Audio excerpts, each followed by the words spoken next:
इस आध्यात्मिक चैनल को देखने और सुनने वाले सभी दर्शकों को मेरा प्रणाम। जय श्री कृष्ण। सभी सब्सक्राइबर्स, लाइकर्स, फॉलोवर्स, आप सभी के प्रति भी मैं प्रणम्य भाव से नमित होता हूँ।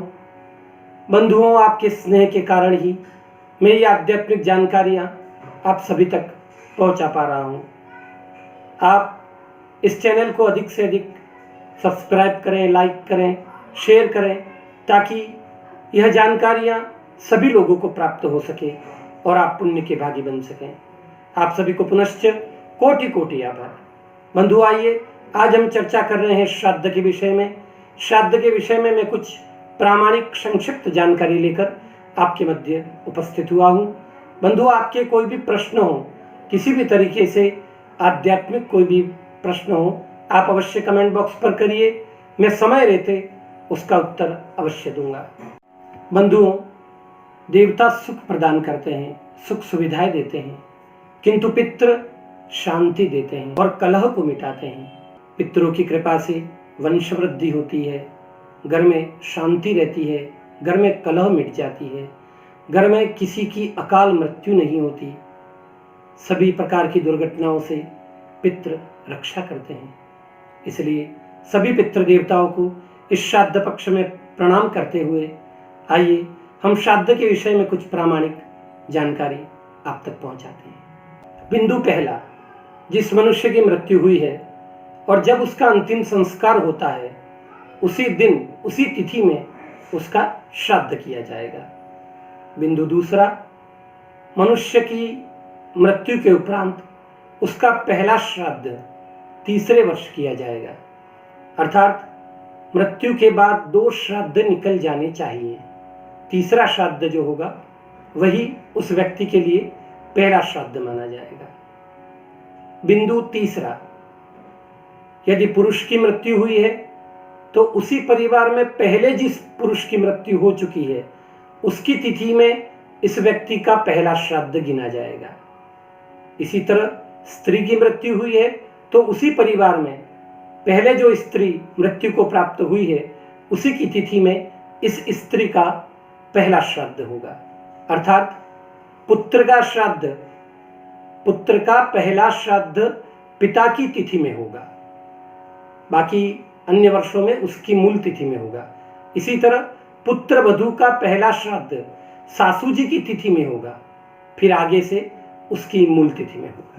चौथा बिंदु, 2 वर्ष की बालक या बालिका का श्राद्ध नहीं करना पड़ता। 2 वर्ष के बालक या बालिका की मृत्यु होती है तो केवल 2 दिन का सूतक रहता है। 2 वर्ष से 6 वर्ष तक का अगर बालक बालिका की मृत्यु हो जाती है तो उनका श्राद्ध करना चाहिए, और 6 वर्ष से ऊपर का बालक बालिका हो तो उनका श्राद्ध और तर्पण दोनों ही क्रियाएं की जाएंगी। पिता के घर अगर उसकी पुत्री की मृत्यु हुई है और पुत्री अविवाहिता है तो उस पुत्री के मरणोपरांत जो क्रियाएं की जाती हैं वो पिता अथवा बड़े भाई को पूरी तरह करनी चाहिए। बिंदु 5वां, शास्त्र कहते हैं, पितृ गीता में लिखा है, जो ब्राह्मण वकील हो, जो ब्राह्मण सोने तथा चांदी का व्यापार करता हो, जो ब्राह्मण अपनी पहली पत्नी के मरने के बाद दूसरी पत्नी गंधर्व विवाह करके लाया हो, जो ब्राह्मण चुगलखोर हो, ऐसे ब्राह्मण को श्राद्ध में भोजन कराना वर्जित है। बिंदु 6, जब ब्राह्मण देवता घर पर भोजन करने आए तो उन्हें दक्षिण दिशा में बिठाकर भोजन कराएं। ब्राह्मण देवता का मुख दक्षिण में हो, भोजन परोसने वाले का मुख उत्तर दिशा में हो। भोजन के उपरांत ब्राह्मण देव के हाथ में एक तुलसी का पत्ता दें, फिर उन्हें पित्तल की एक ग्लास या लोटे में चुटकी भर तिल डालकर ब्राह्मण देव को वह जल पिलाएं। फिर धूप, दीप, गंध, माला और वस्त्र का दान करें। ऐसा करने से 100 वर्षों तक पितृ प्रसन्न रहते हैं और श्राद्ध करने वाले पर अत्यंत कृपा करते हैं। बिंदु 7वां, भगवान विष्णु गरुड़ पुराण में कहते हैं, जिस तरह श्रावण मास में महादेव धरती पर रहते हैं, जिस तरह आश्विन शुक्ल में जगदम्बा धरती पर रहती हैं, उसी तरह श्राद्ध पक्ष में सभी पितर धरती पर रहते हैं और उनके वंशज जो उनके निमित्त श्राद्ध करते हैं उनको वो स्वयं ग्रहण करते हैं। लेकिन जिन घरों में क्लेश होता है, श्राद्ध के दिन कलह होती है, झगड़ा होता है, वहाँ से पितृ भूखे प्यासे चले जाते हैं, उनका किसी तरह का पदार्थ ग्रहण नहीं करते।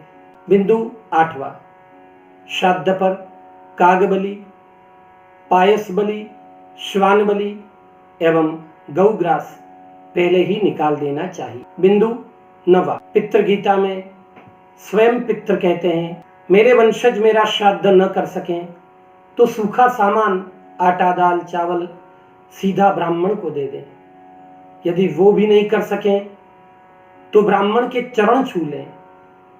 यदि इतना भी न हो सके तो किसी वन में जाकर दोनों हाथ आकाश की ओर करके सूर्य नारायण से प्रार्थना करें कि हे सूर्यदेव, आप हमारे पितरों को तृप्त कर देना, मैं श्राद्ध करने में असमर्थ हूँ।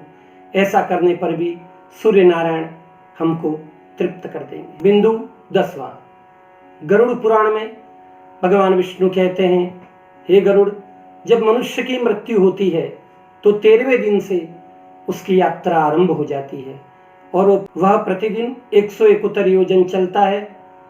तो पितृ कहते हैं, इस 1 वर्ष की अवधि में, भगवान विष्णु का वचन है और पितृ भी आशा रखते हैं कि इस 1 वर्ष की अवधि में उसके वंशज उसके निमित्त जो भी दान पुण्य करते हैं उससे उनकी, उन पितरों की, उन पूर्वजों की, उन प्रेतात्माओं की यात्रा सुगम हो जाती है। बिंदु 11वां, पुराणों का वचन है कि श्राद्ध के दिन ब्राह्मण को बुलाकर श्राद्ध के संबंधित क्रिया, महालय, चट श्राद्ध इत्यादि जो भी क्रिया श्राद्ध पर की जाती है वो अवश्य करनी चाहिए। भगवान विष्णु का वचन है कि मरणोपरांत उस प्राणी के पीछे जो वंशज उसके लिए मासिक श्राद्ध, सांवत्सरिक श्राद्ध, महालय, चट श्राद्ध, दान पुण्य, गौग्रास जो भी पुनित कर्म करते हैं उनके पितरों को मैं स्वयं पितर लोग जाकर दर्शन देता हूँ। ये भगवान विष्णु का वचन है।